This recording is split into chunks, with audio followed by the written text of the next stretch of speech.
Allora, l'importanza degli insetti e delle api, in particolare nella produzione agricola, è tanto nota quanto sottovalutata, soprattutto quando si valuta la pericolosità dei fitofarmaci. In particolare negli ultimi anni la diffusione dei neonicotinoidi ha rappresentato un problema la cui incidenza sull'intera catena alimentare sta soltanto ora emergendo con chiarezza.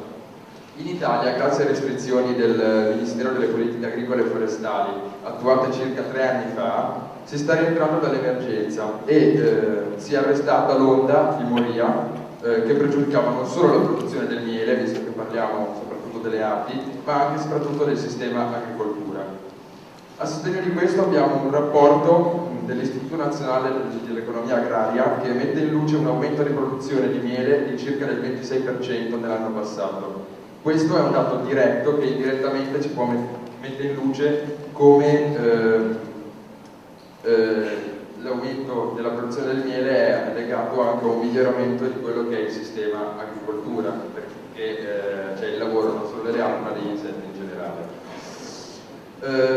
Niente di tutto ciò è avvenuto, mi vuole dirlo, nel suo paese, la Francia, perché queste politiche non sono state messe in atto e i pesticidi incriminati sono ancora pienamente consentiti.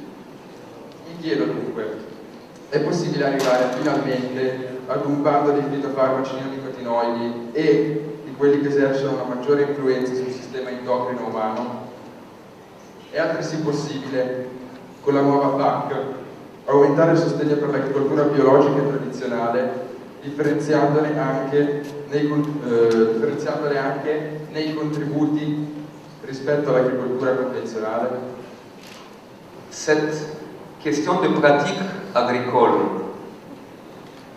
vous savez, ça vient aussi un peu de l'histoire récente et d'un certain choix que la société a fait dans les années 60, la société européenne, qui a demandé aux agriculteurs de produire le maximum possible, parce que, vous savez, on sortait après la guerre d'une période de famine, et le premier objectif de la politique agricole commune, c'était de pouvoir inciter les agriculteurs à produire.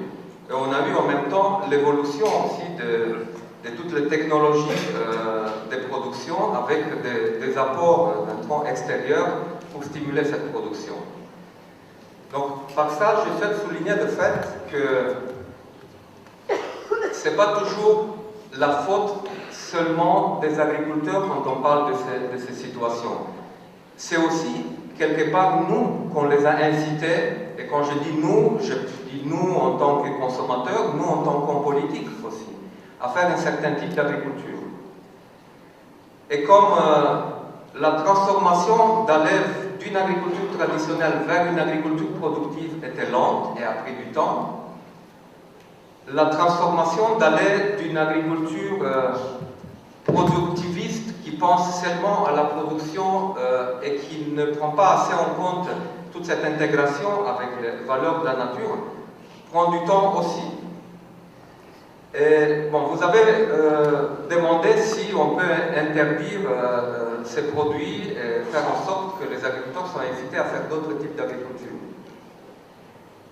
Moi, je pense que le problème, ce n'est pas d'interdire quelque chose, mais c'est de pouvoir stimuler les changements d'une pratique et les changements d'un processus.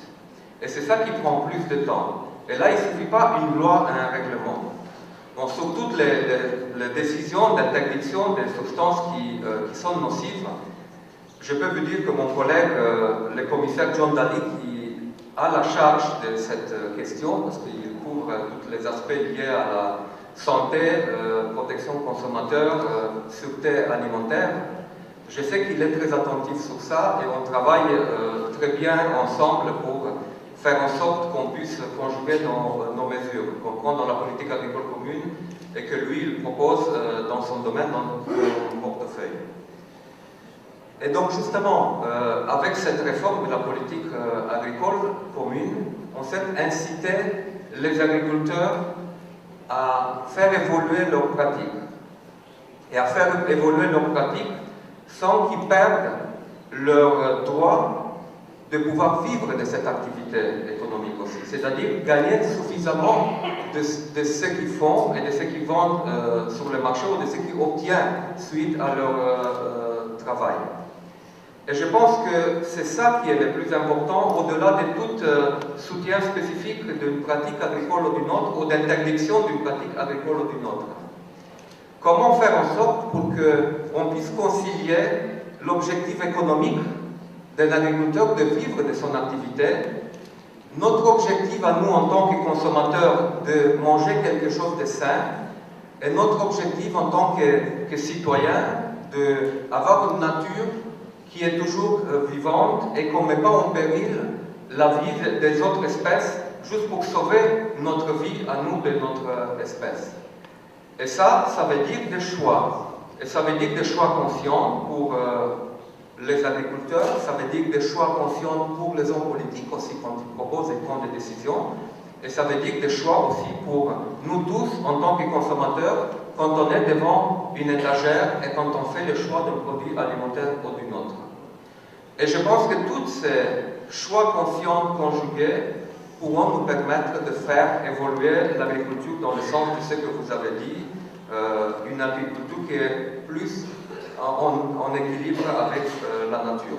Mais pour ne pas dire que je suis trop en politique et je contourne la question dans des généralités, je ne réponds pas à votre question, s'il y aura dans la politique agricole commune aussi des mesures spécifiques pour soutenir l'agriculture écologique et pour soutenir toute pratique agricole qui respecte plus l'environnement et qui respecte plus la coexistence avec les autres espèces. Si vous regardez dans les propositions législatives, dans le programme de développement rural, vous allez voir qu'il y a un très grand choix de mesures de financement, d'instruments financiers qui peuvent aller dans ce sens. Voilà.